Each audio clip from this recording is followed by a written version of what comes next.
Good evening and welcome to Sunday Night Live. And I've just seen that my cat has decided to go right behind me within the first second. So I apologise for anything that my cat may well do. As you can see, we are joined by Godfrey, Ray Armfield, and George Jones. So good to see you all. Good to see you all on this Easter Sunday. How many Easter eggs we all had, George? Surprisingly, none for me yet. None at all. I'm with George. I'm pacing myself. I'm going to try and spread it out throughout the week. Maybe I'll eat a whole one when we next get a win. See how long that paces me for. But yeah, no, it's very, very nice to be, and I hope you've all had a lovely Easter Sunday. Ray, any Easter eggs?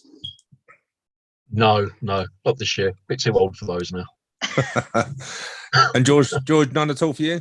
No, none at all for me. Don't really do them. Don't eat a huge amount of chocolate, surprisingly. I know you wouldn't think that looking at me, but... Well, I've had one Easter egg, and of course shared with my son, because he can never eat all of that, so he must share with his dad. So yeah, it's Sunday. And also the good thing about Easter is we have two games. So one game already this Easter weekend away to Plymouth. Unfortunately, a 1-0 defeat. Good performance in a way. Performance-wise wasn't bad. George, first half, Plymouth come out of traps, didn't they?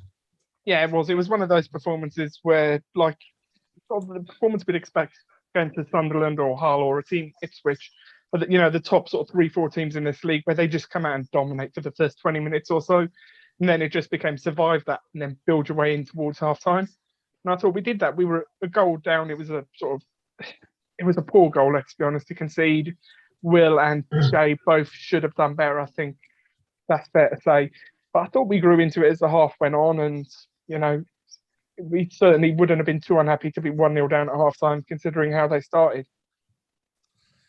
And Ray, they definitely seemed to attack us down the sides, didn't they? Quite a few teams doing that at the moment, and they got quite a few crosses in early on. That's probably the second game we've had that, isn't it? Where we've sort of found going around the sides of us.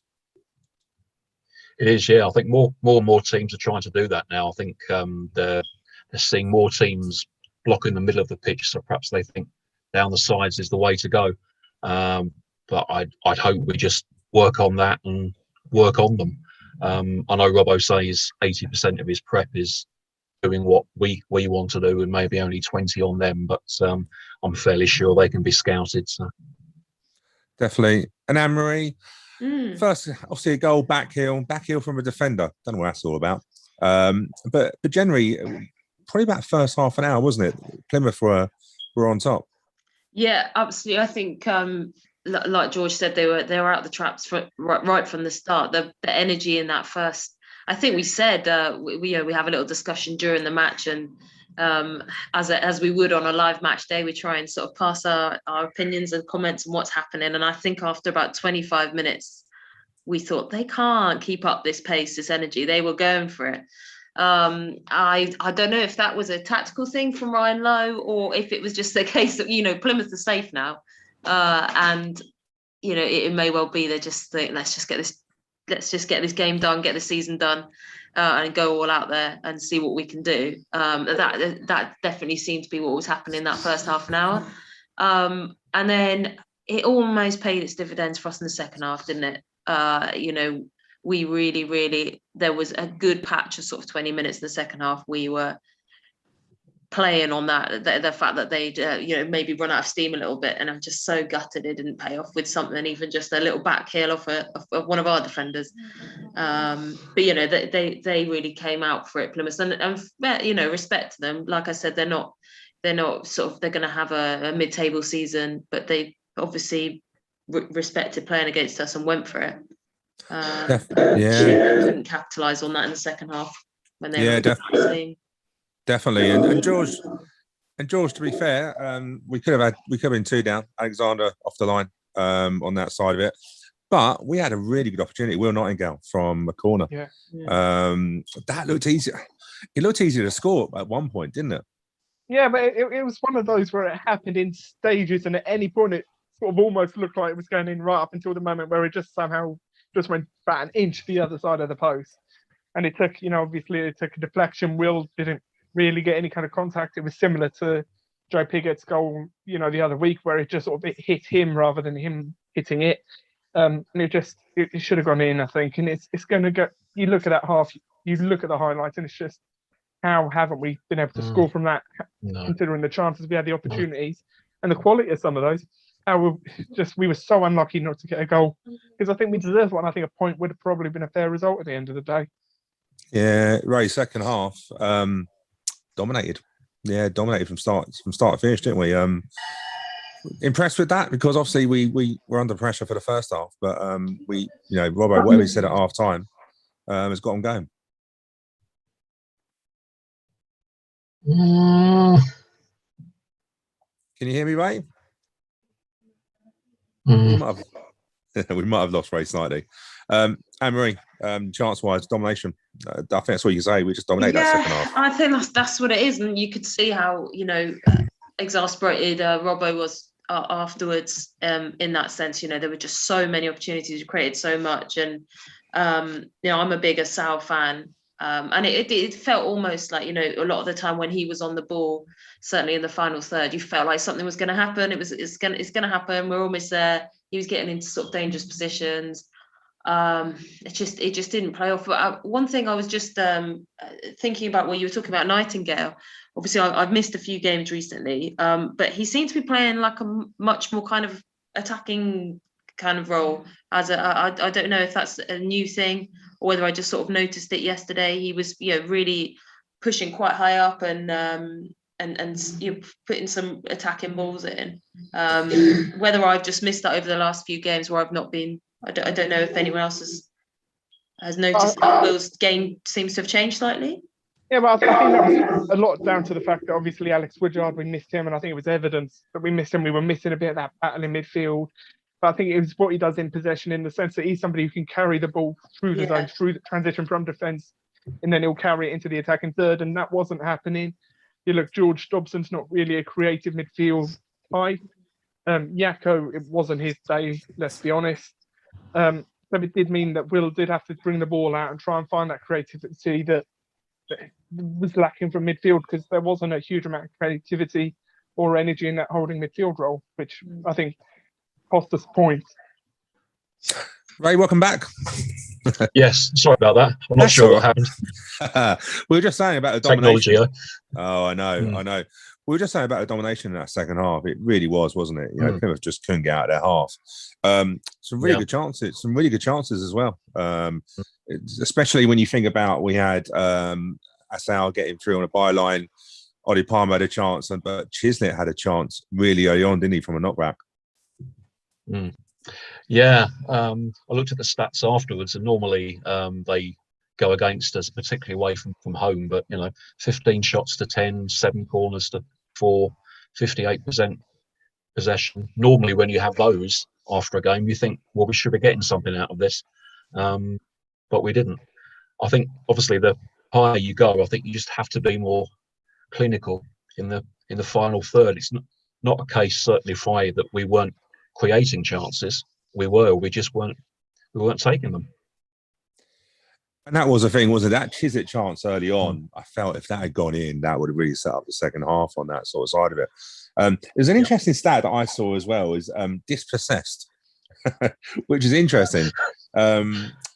Obviously, but Plymouth 14 times they were dispossessed, and that was a squeeze that we sort of put on them. And Anne-Marie, you were saying earlier, weren't you, about Will Knight? Yeah, I think as a team, we're playing higher up the pitch. We definitely are squeezing a space, and a lot of times, even in the first half, to be fair, late on in the first half, we managed to really press them and win possession quite cheaply in their half. I know you haven't seen the team for a little while, but that must have impressed you. Yeah, absolutely, and that's one of the things that I think Robbo spoke about in the first interview with us, wasn't it? That he in his training sessions, that's a big thing he tries to incorporate, is putting people into positions where they're under that pressure, maybe we're seeing that slowly, arriving into sort of into the gameplay and on match days, And I know it's a cliche in terms of you've got to have that possession in order to be creating those chances, like Ray was saying. I absolutely agree with what he's just said, that we're actually really we've got some really creative players. We're getting into those positions. We're creating those opportunities. It's just about those little finishes. And I think that's probably why Robert was so frustrated, because it's those fine margins. But yeah, I think a lot of the plays, particularly the second half, was really impressive, which makes it more gutting that we didn't manage to come away with something. But yeah, I would say, having because I haven't seen a game in 2 or 3 weeks, I didn't come away from it feeling too pessimistic for the next few games coming up.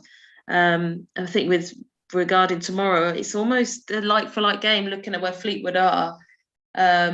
One thing I would say from the build-up to the Fleetwood game would be they seem to be offering players contracts, which was something I thought at some point tonight we could touch on maybe.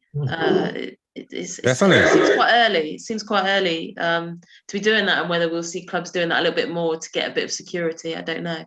Yeah, we're definitely doing it. We're covered out at the end. That's a good shout. In terms of player-wise, I was really impressed. George Dobson really impressed me on Friday, and Chad Alexander, who since he's come back into the team, really now looking a lot more confident. George, anyone else that sort of caught your eye on that? Well, I think obviously he's had a lot of mentions tonight, but Ayub's been immense over the last couple of months since he made his debut. A player who as anyone who will know me, I've been raving about for a couple of years now. Just a very, very Wimbledon player. If you were describing a Wimbledon player, it wouldn't be far off what Ayub is in terms of personality and his work rate and his technical ability as well. But he's 5 foot and probably about 4 stone soaking wet, George. That's not a typical Wimbledon player, is it? Come on. Well, no, Ray would tell you that. You have him, and then you put Ollie Palmer and Paul Clambai and Ben Ennigan next to him. The world of the Giants, isn't it? Yeah. So, but you got them, and the other one, Nick Zanev. I'll be open. When he stepped up, when Sam Walker's returned to Reading, I wasn't sure if he was ready, but he's proven, I think, all his doubt was wrong. He's been absolutely outstanding over the last couple of months, including on Friday, where he had another good game. Definitely. And do you know what? Say about Nick Zanev, he gave me heart. Oh, crikey. He done a clearance within the second half. He was wide left, kicked it straight towards the goal. Straight towards the middle of the pitch. And I was like, oh, my days, you're in trouble. So sometimes we can play a little bit too much. Ray, I think you're still with us. Who impressed you? Yeah. Performance-wise Friday? I think what George said was right about Ayub. I'm not so sure these days you perhaps need to be 6 foot and land of the Giants to sort of make an impression in League One. I don't think it's maybe as physical as League One or League Two used to be years ago. I think there's a place for all sorts of players and all sorts of sizes now. I also look at someone like Ethan Chislett, and he's not the biggest boy in the world, but he can make a difference as well. And again, you look at someone like Ostuma. Where is he now? Bristol Rovers still. Look at the damage he's done to us over the years at various clubs, and he's probably not even as big as Ayub. So I think there's a place for everyone, really. I think that's the thing. Sorry, Stu, but I think that's right. Even though he is very small and weighs less than my leg probably, he's somebody who he's still very strong. You look at him; he doesn't get bullied off the ball. He doesn't get out-muscled very easily. Even though he's very small and very light, he does seem to be quite have a strong core and does seem to be able to hold his own in a lot of duels. I mean, he's not going to win headers against a 6 foot something centre back, but he doesn't seem to be being pushed out of possession a huge amount, unlike some of the other players we've got at the moment. I was thinking, Anne-Marie, actually, the reason why it probably works now, which is that I agree with Ray, which is that Sal and that is because we're not chucking aimless balls up to in the air and diagonals. We're playing into their feet, which is all their strengths, isn't it? So I suppose if that's the way Robbo wants to play and it's very clear, then that type of player is a player we're going to have. And I don't know about you, but I've really enjoyed watching Wimbledon play. I've never seen us play so many triangles, and I must admit sometimes I'm like, oh no, don't play that ball, don't play that, because I'm like, just get rid of it, play up the line, sort of safety first. But ultimately, that football's going to, players like Chislett and Nassau are going to be players that we're going to probably want to use, aren't they? You're definitely not alone in saying that. I think quite a few people have said, it's not the easiest season. It's been a difficult couple of seasons being a Wimbledon fan in many respects. On the pitch, off it, it's obviously been amazing. But on the pitch, I think we want to see. I mean, Robbo spoke about that from the start, didn't he? He loves the players to play football. He wants that creativity. Fans love that. We understand that for sure.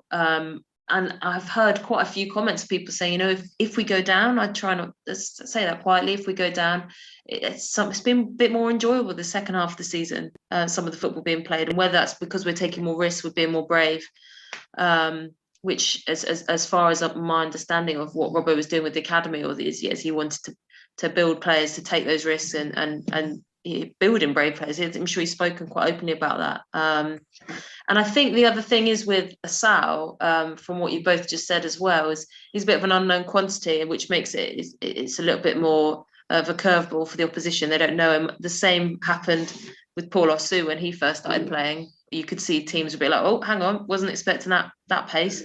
And so, it's something that hopefully will pay off for us as the season goes on, and we get to the boys get to understand how he plays a bit more.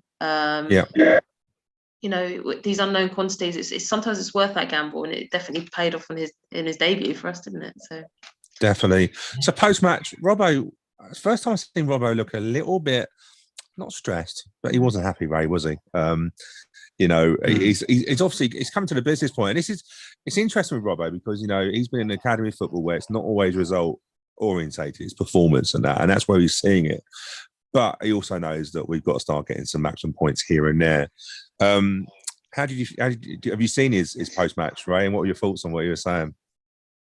I've seen bits of it. Yeah, I think he knows it's a results-driven game now, and it is very different to the academy, as you say. But I don't want to sound defeatist here, but I think that there could be worse seasons to go down than this one, because I think we've got something in place now that could take us back up, or at least have us playing good football for a number of seasons. I know when Robbo got the job, first of all, he said, I'm not a sticking plaster, it's not a quick fix. And I think most of us understand that now. And I think when you think what next year might be, even the worst case scenario could be us going back to Plough Lane, crowds are back in. I would think that gives you a massive lift, whichever league you're in. So that's the worst case. But that said, we're still very much in touch. Games in our own hands. I don't see why we should suddenly think one game's gonna send us down. Friday you didn't, Monday you won't. Definitely was very slightly there. George, Robbo, I know he says he doesn't get emotional. We spoke to Ashley Bays, didn't we, the other week? And he said that Robbo's the calmest person on the touchline. But I'd like to say, he looked a little bit like it meant something. And I don't mind that. I want him to feel a little bit like that because we want to try and drive in. We don't want to give up our League One place without a fight, which I don't think we will. But he's definitely, I reckon he's getting into the team for Monday. It is, and I think the thing that hurt Robbo most about what happened on Friday was the first time under his tenure where we haven't got anything from a game where we really have deserved it. Because if you look, it wasn't far off. Apart from that maybe first half hour where we were really under pressure and, the mistakes that led to the goal. Apart from that, it was a very Robbo performance. We were playing well, we were creating chances. It was just frustrating because it was just that clinical edge that we've been missing over the last couple of months. Cost us, and I think that's what frustrated him. And, he'll have the players ready to go again, I'm sure, on Monday against Fleetwood, which, let's be honest, they're in worse shape now than when we played them back in September or October, was it? Up at Highbury. Late September. And, they weren't up to much that day. So it's definitely a game where we can win something from. And if we win tomorrow night, we're out of the relegation zone and, we're not even having this conversation anymore. And just before we wrap up, George was saying about late goals. I thought the chance we had, a big chance, was Hennigan at the end, Ben Hennigan, when Palmer crossing. And I was just waiting for it to go in. I thought another late goal, happy days, we love scoring our late goals. I was jumping out of my seat, which means I'm getting interested now. Anne-Marie, how are you? I think my neighbour definitely heard me. That's for sure. I mean, they're normally aware it was going to happen around that time on a Saturday afternoon. I think it threw them off guard on the Friday. The screams coming from my house, thinking it was going in. But you said as well that Palmer had a decent effort towards the end there as well. But I think, like Ray said, it's not game over now on Friday. There's still tons to play for, and it won't be game over tomorrow. I can totally see that. And we've had, the elation from when Zanav made that, last minute save the week before. We'll have games like that again this season. Things will pay off. We just got to stick with the process, as Robbo would say. I know he does. He does try and make sure that he don't say it too many times. So in terms of position wise, we stay in 21st place. You look at the table now. Bristol Rovers look absolute done for. I can't. Joey Barton is just excelling himself down there at the moment, isn't he? It looks to me at the moment, in terms of, we are very much, it's like between Northampton, Swindon and ourselves for that, probably, unless Wigan come out of it. But it very much looks like we've just got to finish ahead of Northampton and Swindon. I'm not overly, do you know what? I'm not overly concerned at the moment. I'm quite happy where we are. Out of all the teams, I think we're probably playing better each game, which helps that wise. George, I know you were never going to be worried, but result-wise wasn't bad for us, was it? No, I mean, results everywhere else seem to go our way on Friday. And I think we're in a position now where the style of football we're playing now, the quality of football we're playing now, I genuinely don't think there's any team in this league who I don't fancy us to get something from on our day. And I think you look at it, and in the running, I fancy us to get roughly enough points to get us near enough safety. And then, teams around us are going to start falling away now, because that's where we are. We're at that point of the season when teams start cracking and under pressure and falling, into free fall like we're seeing with Bristol. So I'm still confident we're going to stay up, and hopefully we'll stay up with a couple of games to spare. But it could be a nervy final couple of games. Way. That ain't going to happen, George. We are never going to be comfortable with a couple of games to go. It just don't happen that way, does it? We all love it that way, won't we? Cool. Okay, so we'll review Fleetwood in a bit, and also Amory. We'll definitely look at contracts. That's quite an interesting thing, actually. It's definitely one player that I would love us to join. I think Ray's having a little bit of problems with his connection, so he will join us when he can on that side of it. So SGM on Wednesday, the London Broncos. So I thought it was a good meet. And I also joined the meet at DTB the day before it as well, which had Tim here and Hannah on there, and Joe joins for questions. But yeah, so the vote went ahead. It's been confirmed as of today that it's a resolution has been passed, and 91.7% cast in favour. So that's quite heavy. It's quite heavy, isn't it? Anne-Marie, were you surprised at all? What, that it was such a landslide? Yes, I guess so. I think probably when it all initially came out, it seemed to be quite divided amongst the fan base. But then I suppose we had that time to digest and look at the reasons why this was being approached, and I think maybe by the time it got to the voting stage, people they had more sort of facts and a bit of an idea of where it was going. I'm really pleased with the result, to be fair, from my own personal point of view. I think it's the right decision. And yeah, let's just hope we can both teams can work well together and make it positive. Definitely. Ray, any surprises with the landslide on the vote in terms of, just under 92%, basically. That's like a landslide, wasn't it, for Broncos? I think the percentage, I thought it would get passed, but I didn't think it would be such a large margin. I'm not sure quite what the vote would have been had we not had the opportunity to vote online on the night, or perhaps have a normal meeting with a show of hands. But yeah, I think whichever way it went, I think it would have got passed. But obviously, it's not quite cut and dried yet, because we've still got to get Merton Council's say so, and then sort of do the mechanics of how and when it's all going to work. But I'm sure the Broncos are pleased, because I read earlier they've had something like 11 home grounds over the years, and they've actually staged home games on 22 different grounds. So they'll be looking for some sort of stability as well, I think. You definitely would think so, wouldn't you? Especially over a 10-year deal. George, interesting today. The Hayden's Road, I don't know, they call them residents. Are questioning the amount of games and that. Obviously, one of our pledges was we didn't intend to share grounds. Do you think that's going to cause any problems with the planning permission through Merton Council? Not at all. I mean, you mustn't forget residents' associations complain about everything. They moaned about us moving in the first place. So I don't think there's going to be any likelihood of it delaying or stopping the ground share going ahead. And I mean, the vote, it was interesting because I mean, the details came out today about the vote split, and the proxies and the online votes were roughly the same percentages, give or take a bit. So I do think it means this is an issue where across dynamics, our fan base is united. We've seen in other votes since we started online vote with the Don's Trust, but there's been a very clear sort of divide between proxies and online voting. But this time the numbers were very consistent across all forms of voting, which makes me think the fan base is united on this issue. But I would be interested had we done a poll Monday night of the same 500 or so members, whether that would be a similar vote share, whether the 2 evenings with the board and with Joe Palmer addressed all the concerns people had.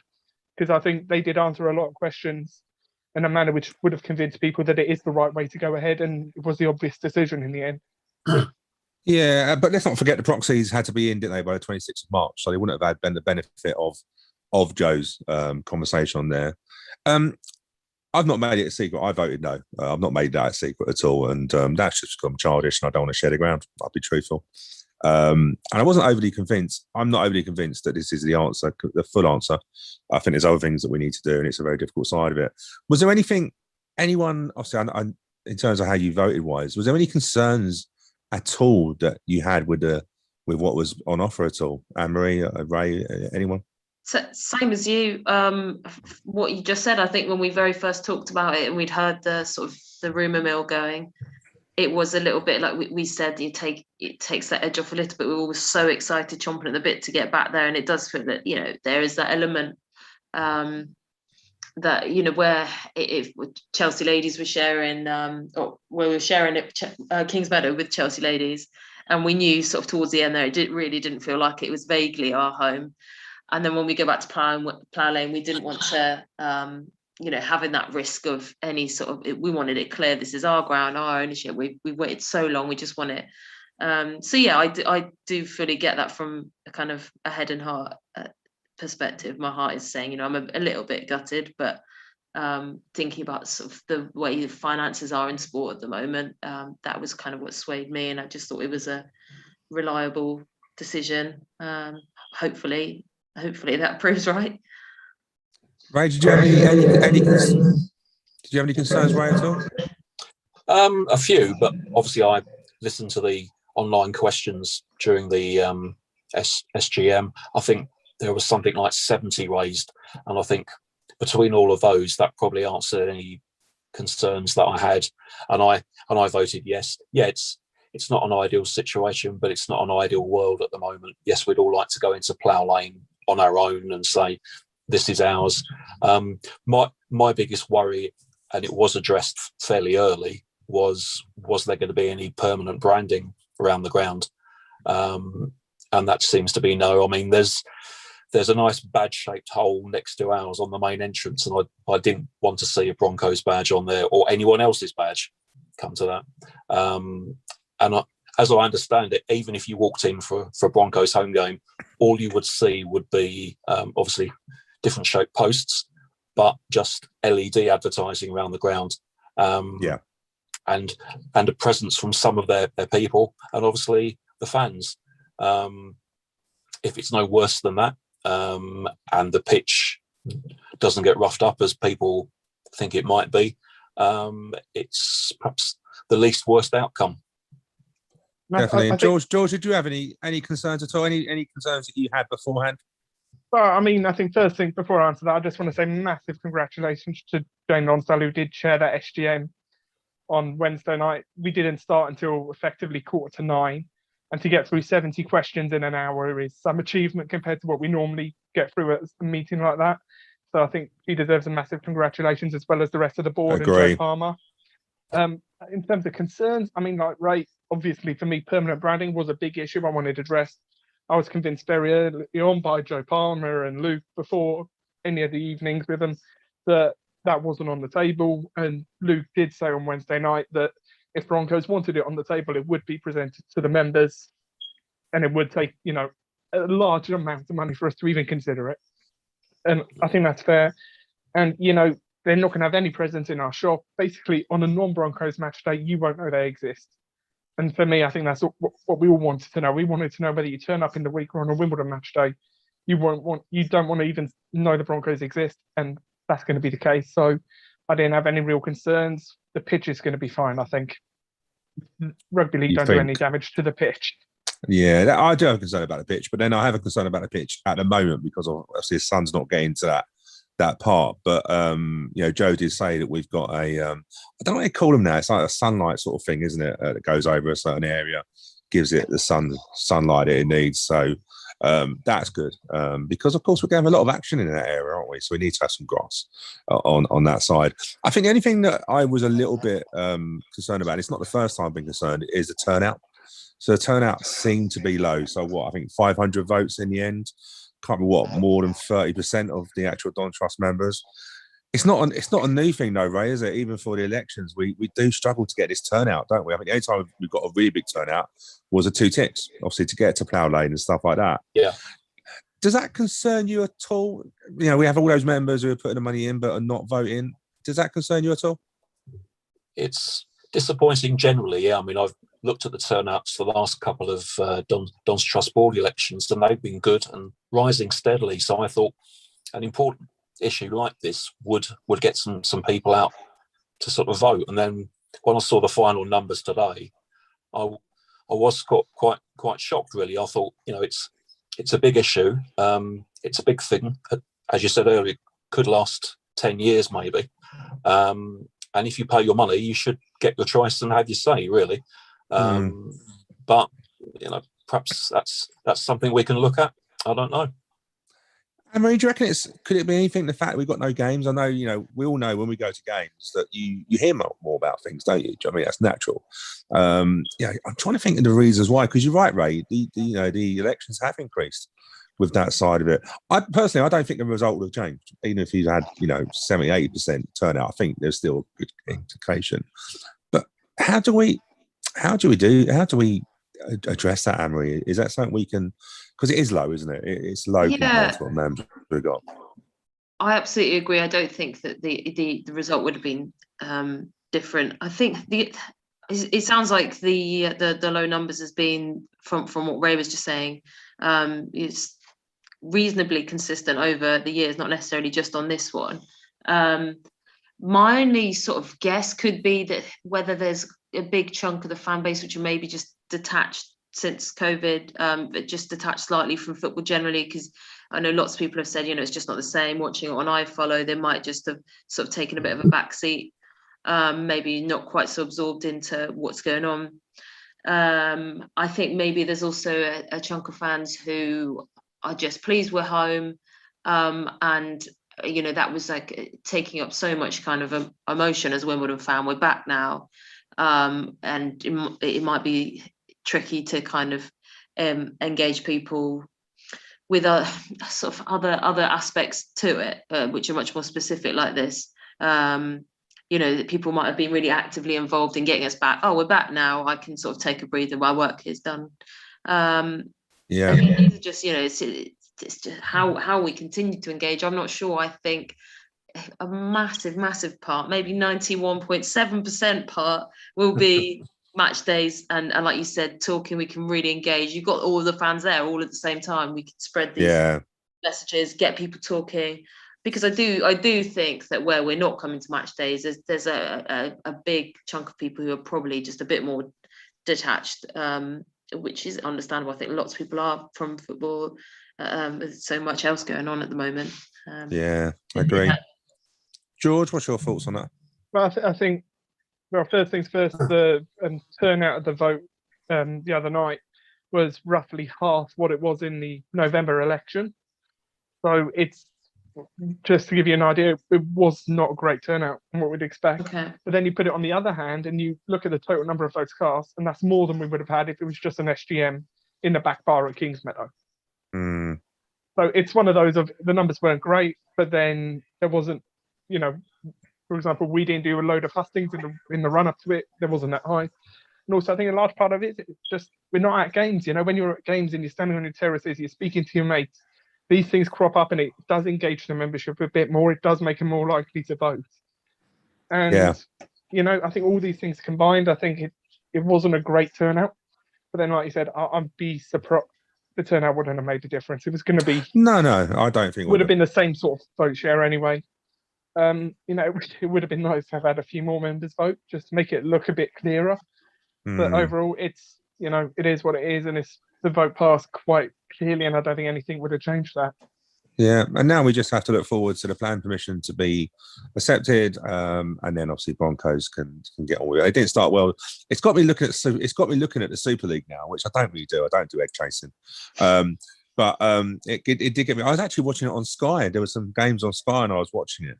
I've watched it before, and I may take an interest. Of course, it has all that razzmatazz, doesn't it, and stuff like that. So it's a bit of a, you know, I was saying to Nick on our podcast, does it sort of have cheerleaders and the fireworks and all that sort of stuff? Do you know what I mean? Maybe You'll be doing their podcast soon, Stu. I was thinking about doing that. You know, I was thinking about doing like a Broncos add-on. Because in all seriousness, if they're going to be with us, then, you know, look, we're stupid. I was against it, but we are stupid if we don't tap into that support base. Do you know what I mean? If they're anything like us, they're going to love the ground. So, you know, we're stupid not to tap into that side of it. But yeah, maybe we'll learn something, because, you know, let's be fair, Kingsmeadow pre-match was pretty boring on that side of it. So, you know, we might learn some stuff from the Super League and Sky on that side of it. Cool. Okay. So where are we? So yeah, Gary Fletcher's joined us today. Rob Boyce, hello mate. You've come up with I did see your question earlier. So Rob's going to go. We're going Fleetwood build up. So evening all.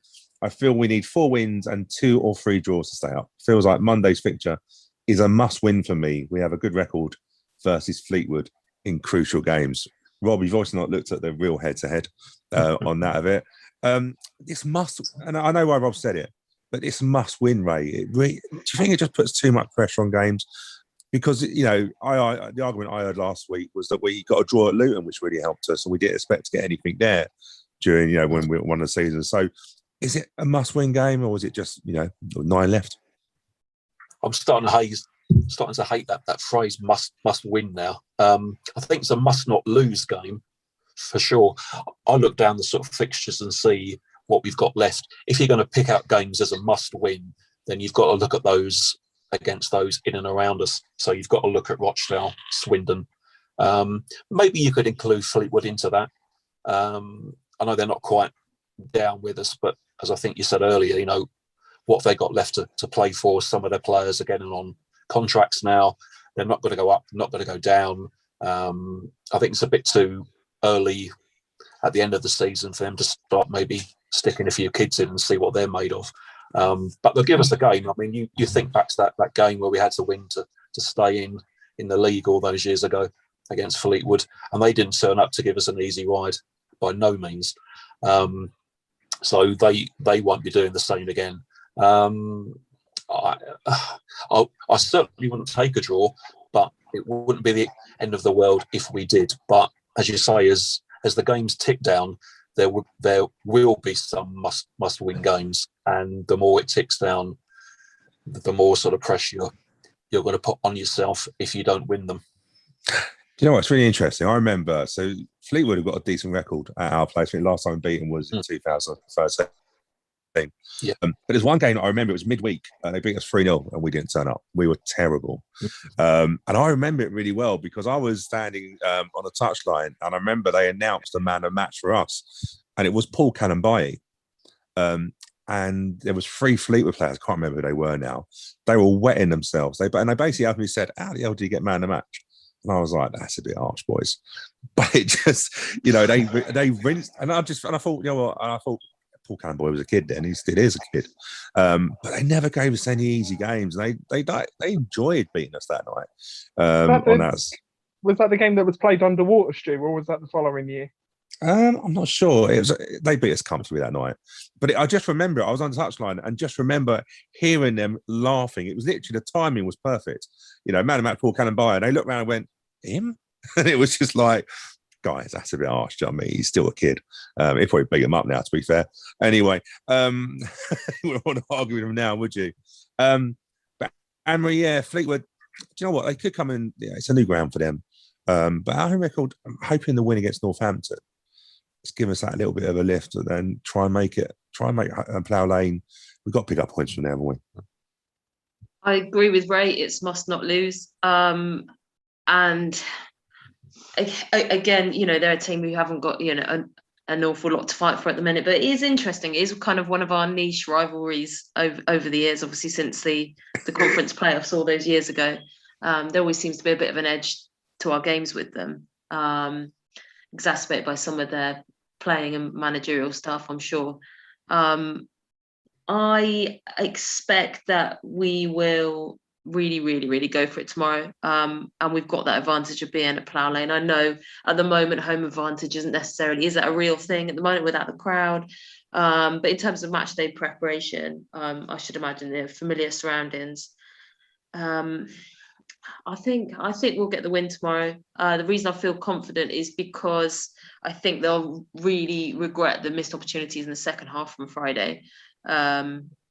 And they know that, and then they clearly, hopefully, should get some confidence in the fact we created so many opportunities. It's just those fine margins. And if we keep up that momentum into Monday, something's got to pay off. Something's going to have to go in, even if it comes off Will Nightingale's shin. Anything, I'll take it. And George, you were mentioning earlier about...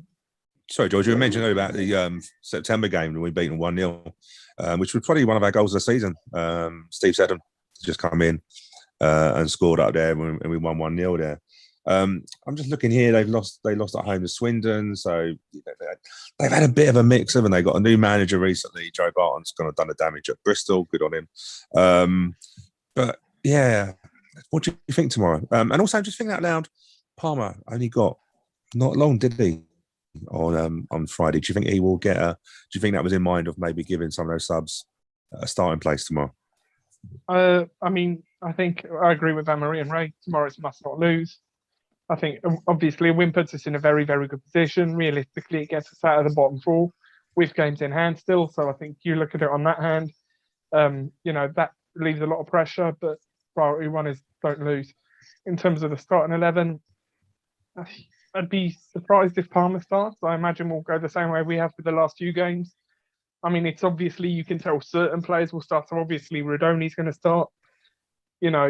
For me personally, I'd like to see Shea Alexander move to right back and Nesta start on the left. Because I think over the last few games, Luke has been exposed quite badly at right back. And, Woodyard's still suspended. So that limits our options in holding midfield. So I can't see there being too many surprises in the starting 11. I imagine it'll be fairly similar to Friday with one or two changes. But I think when you've got Pig, he's not been in great form for the goals he scored already this season. It'd be a tough decision to drop him or give him a rest. Definitely. And Gary Fletcher is just saying here, was Robbo taking Pigott off as a message to Pigott that he might lose his place or purely tactical on the day? Ray, what's your thoughts on that? I thought it was purely just to give him a rest. I think so, yeah. I'm not sure if Robbo's going to maybe listen to the fans too much in terms of how he picks his team or the formation he plays, but I think at some point there's going to have to be a call for playing two up front. I think either Palmer or Pigott on their own is putting lots of pressure on the sort of two or three who play just off him, and it certainly puts pressure on the back four, because obviously if we don't score, they'll be looking to the other end to sort of keep a clean sheet as a bare minimum, and that's been a bit of a struggle lately, and you don't really want to have that for a home game as a base, really. I'm not saying be gung-ho and play four up front, but certainly I think if we play Palmer and Pigott against Fleetwood, it's a statement of intent, if nothing else.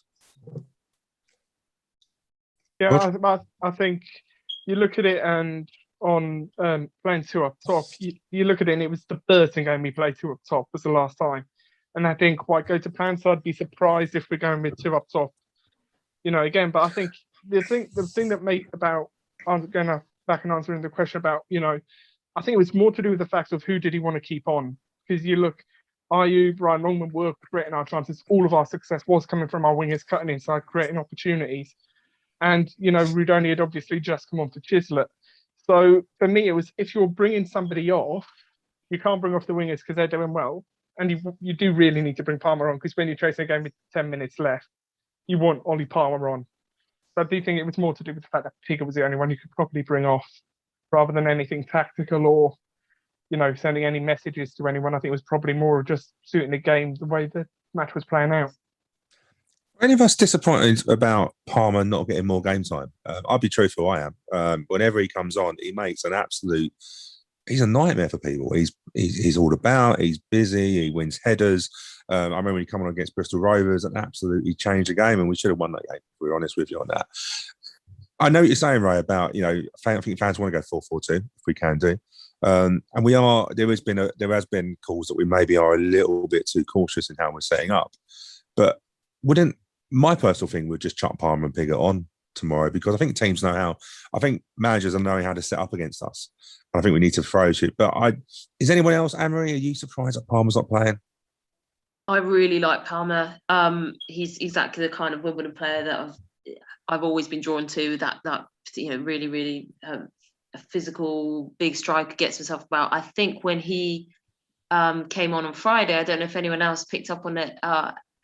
He looked like he had a purpose, and he really, really wanted to show, which is great. Obviously, if he's annoyed he's on the bench and he comes on and goes for it, then that works for us. In response to what Gary was saying about why I think he brought Pig off, from my point of view, I think Pig looked exhausted.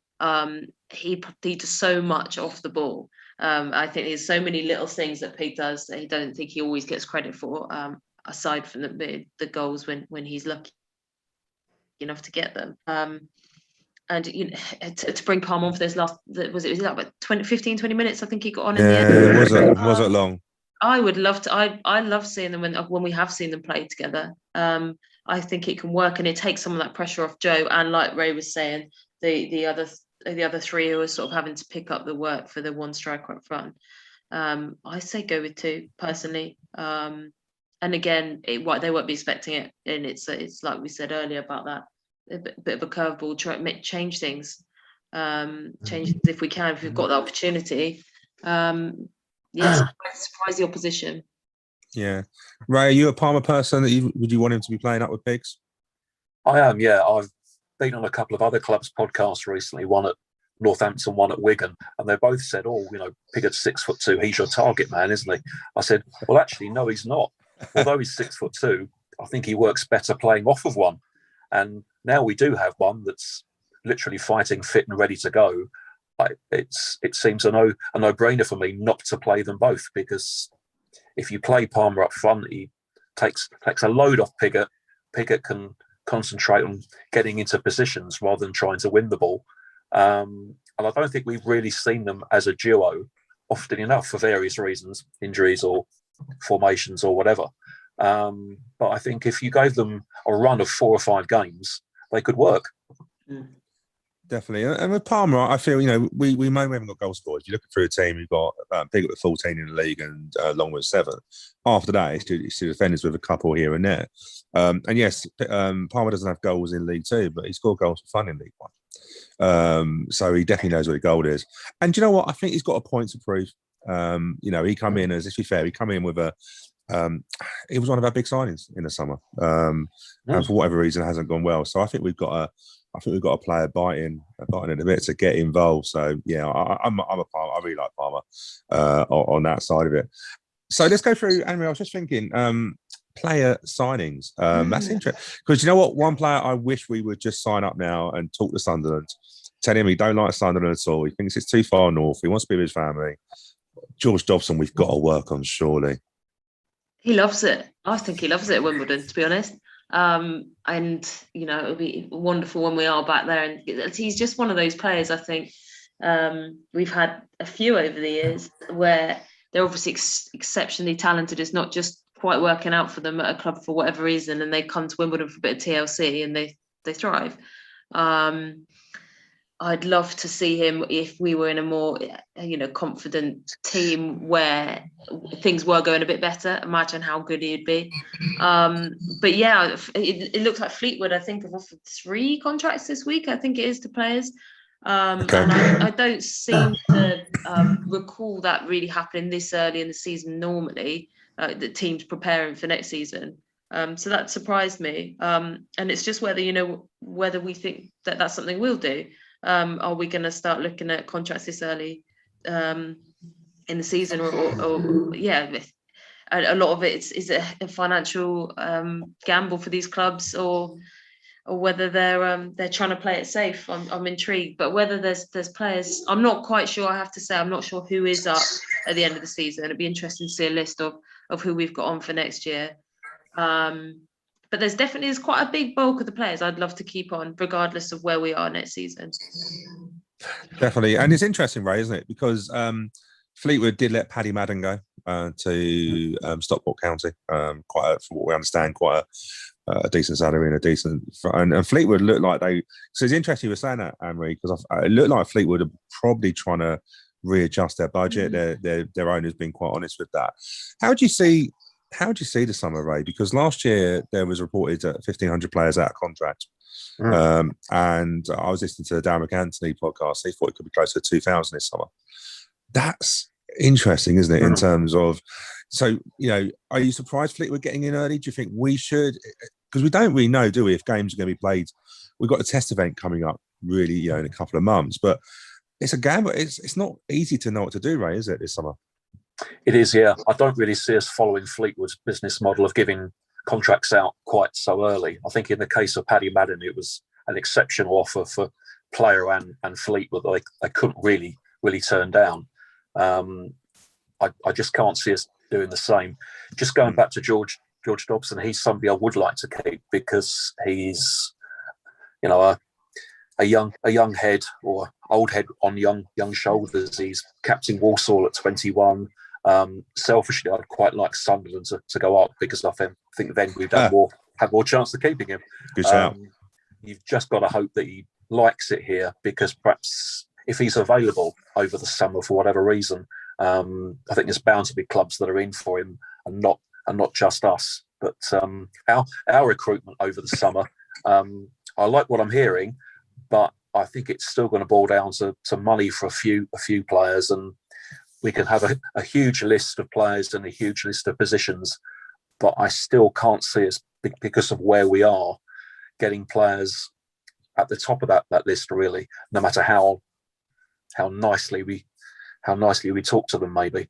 So I think there's got to be a degree of realism there in terms of the type of player that we go after and also where we go after them from. Robbo mentioned loans earlier in one of his earlier interviews. I think that's maybe a key area that we've got to get right over the summer, is use our share of loanees, whether it's still 5 or not, but make sure they're the right ones in the right positions, really. And then maybe even build around those. Let's see. Yeah, definitely. And George, we spoke about that before when we about the loans.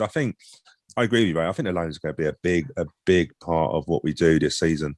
I don't think we're going to do a goalkeeper loan, if I'm being honest with you, which would be nice because that's always one of our 5 loans, isn't it? It looks like we've probably got some ones in there. George, are you thinking the loans are going to be quite important this season, the forthcoming season? Yeah, but I mean, I don't think it's harsh on anyone to say we haven't got the loans quite right this year. You look at them, and Longman's the only one who you'd say has made a continuous impact over the course of the whole season. So the loans next year are key. And you look at it and positions like, I think, if we're all honest, Hans is our goalkeeper next year. So we're probably looking at a very cheap backup to come on and sit on the bench while we loan out Matty Cox. So, and then you've got your sort of 5 loanees to fill out positions. So realistically, we're in a position where I think financially we're in a relatively good place playing budget-wise, because we'll be losing a lot of players on permanent contracts, getting loans in, which are cheaper than players on permanence. So we'll be replacing a lot of permanent contracts with loanees, and then filling up maybe 1 or 2 squad places with youngsters released from Cat 1 clubs or, plucked out of the non-league system. So, I think we're in a relatively good place, but those 5 loanees are key. And you look at them and you look at the positions. Realistically, I think right back's an area where we need big recruitment, probably maybe a winger and probably 2 strikers in for the loanees, and then one wherever the best next available is. But I think in terms of dilemmas, obviously, tying down players to long-term contracts is going to be a big part of it. Signing George Dobson, I'm sure, is going to be key. But we've got a big dilemma at centre-back because we've got a lot of centre-backs right now. And deciding which of them we keep and which of them we let go is going to be a big decision. Because right now we've got 6 League One quality centre-backs and we don't want more than 3 or 4. So that's going to be a big decision to make over the next month or so. Yeah, definitely. Do you know what? I also think in terms of how we treat the under-23s, one of the things that I think we struggle with, and it wasn't alone in that, was we didn't have enough game time for the under-23s. We had some players not playing for a long amount of time. And I think what we've done recently by arranging the under-23 friendlies and also playing the same style really does make a difference on that. So the kids can come in. Let's be fair, Zanev had a couple of games on under-23s, didn't he? And then come into our team on that side of it. Ray, do you think that's going to be important next season? Because obviously we're probably going to rely on the kids. There's kids we haven't seen this year in terms of Zach Robinson, and Sal's played a little bit of it, but we could potentially get those kids in amongst the first team, couldn't we? Yeah, I think if there's one area maybe we might not so much struggle, but just get the right fit is maybe forwards, because let's assume that Biggs is off at the end of his deal. We've still got two forwards that we've barely seen, and that's Corey Andrews and Harrison as well. What they're going to be like in League One or League Two, no one really knows. So really then you're left with maybe Ollie Palmer and, again, someone like Zach coming through. Whether you would give up one of your 5 loan spots for another forward who maybe hasn't played a lot of football, I don't know. I think maybe if it's one area that you need to go big on, it's maybe a forward, somebody in the Pigott mould. I mean, it might cost some money maybe, but if Rochdale go, I'd love us to go for someone like Stephen Humphreys. He's a boy from the south. I think he used to play for Fulham before he moved up there. Let's say we stay up, Rochdale drop. I think he might be available. But just someone like that who's maybe like for like, rather than sort of just having to rely on Palmer and a bunch of either players who haven't played for as much or some loanees, where it's a gamble, isn't it? George, just going to very quickly say before you come in, you're right about your centre halves, and I quite like the centre half pairing at the moment of Hennigan and Will Nightingale. Let's forget Hennigan come in and really good quality. Got injured, didn't he? But one of the things I think you've got Terrell Thomas to come back in as well. Unfortunately hasn't been well. He's obviously with a virus, and we hope he's getting better. But yeah, you're right. It is going to be a challenge, those centre halves, George, isn't it? And also, I think we've got Will under quite a bit of a contract, haven't we? So a bit of business to do, maybe going outwards before we can bring him. Well, I think at centre back, you've obviously got Hennigan, you've got Will, you've got Terrell if he comes back for us. You've got Paul Kay, you've got Dan Shocker. So we've got options there. Realistically, you want to lose at least one of those. In terms of kind of front strikers, I don't think we count Zach Robinson because he hasn't played much football at all over the last 2 years. So I think realistically, you're looking at year loan for him. So I think then you've got Corey Andrews, who, if we're playing one up top, which I think we are, he's a third choice striker. You've got Ollie Palmer. So then I do think you are looking at, getting in a star striker in on loan from a Premier League team, whether it be a Chelsea or a Man City type, Liverpool, sort of where Robbo's got a few connections at Chelsea, etc. So I think loanees in key positions are okay. We've seen that at like Accrington. Realistically, I don't expect us to be paying transfer fees for anyone who's got Football League experience this summer. Too tight, no money. Yeah, and I think anyone with proven League One experience won't be coming to us, whether we're in League One or League Two. So I think you are looking at loanees to fill in the key positions, and then free agents to fill in the squad positions, because it's going to be an interesting summer, a busy summer.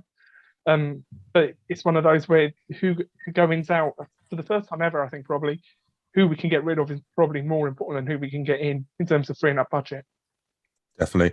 And Anne-Marie, you've got Jason Barrett just saying here, Anne-Marie, so glad you pointed out all the hard work that Pig does and doesn't get credit for. Personally, I'd love him to see him playing behind a front man in a number 10 style role. Interesting with Pigs, isn't it? Joe, what? Maybe I'm being silly here, but I wonder if he looks at how Robbo's getting his team to play. We don't know if the bids are going to come in. We don't know what the championship are going to do. But it could be worth trying out. It could be worth trying to keep these players, couldn't it? You know, Pigs has got to be one we've got to worth try to. Massively, I think we knew that, months and months ago. Whether we have him next season or not, and I think a lot of it in terms of I was just thinking as we were talking. So we said that Fleetwood have offered contracts to players. They also have that reliability. They know they're safe. We don't know that. We don't necessarily fully know what the situation will be next season, which will impact on what players will agree to contracts. That is a huge influence. It's so hard to tell. There's just so many ifs and buts at this stage. But I should expect that Robbo and the coaches have a good idea, at least of the core of players that they want to try and keep together. And also with that type of style of play that he wants to develop. And I'm sure by now he's had a good enough stint of time as manager or as first team coach, of the players who are in on that, who want to work with him and want to go with that style of play. And I think that will certainly have an impact on who stays and who goes. And yeah, I absolutely love the comment about that role that he mentioned about Pig playing him. I think he'd be superb in that role. Definitely. And before we wrap up, I say congratulations to the youth team, the academy team, for their run in the FA Cup this year. And I think it is congratulations because that was never offside, was it? That goal. Typical linesman looking when the ball rebounds and not when it runs. But you know what? That was a good Spurs team, Ray. I don't know if you got a chance to watch it, Ray, but that was a good Spurs team, wasn't it? And we gave them a run for their money. We did, yeah. It just took me back to that Chelsea game in 2016. I just wonder perhaps how this team will look at in a few years' time and say, oh, he played, because in that Chelsea team was Tammy Abraham, Mason Mount. In the Spurs team that played us, there was a lad who played in the Europa League and another one that cost a £300,000 transfer fee. And we were, we had to field a lad who'd been at school at right back. I mean, that's really sort of haves and have-nots, isn't it? But yeah, again, Chelsea was 4-1. That was 3-0, but it was never a 3-0 game either, was it? No, it wasn't. Yeah. And do you know what? Frimpong, I absolutely love Frimpong. That tackle, that was a wipeout, wasn't it? I think the referee's a bit shocked. Like, oh, what do I do? Do I book him? But I'm sorry, but he looks a player, and if we don't get him on a contract, I'll be absolutely amazed. George, what were your thoughts? Obviously, you've had a bit of, you know about more about the youth team than I do, but Frimpong, he looks a player, doesn't he? Again, Quaker's another one who I've been going on about for a couple of years now. He was recommended to the club by Ben Thatcher, saying that says it all, then, doesn't it? Yeah, with Ben Thatcher saying he's a Wimbledon player. So, I mean, the first time I saw him, it was playing under 16s, I think it was, and he put in a challenge that was worse than the one he put in the other night against Spurs. And it's just every time I've seen him, he's made that challenge or one worse than it. And you love that in a central midfielder, but it's not just that. Technically, he's very good as well. Yeah. Again, similar side, very, very Wimbledon style, very aggressive, but technically gifted.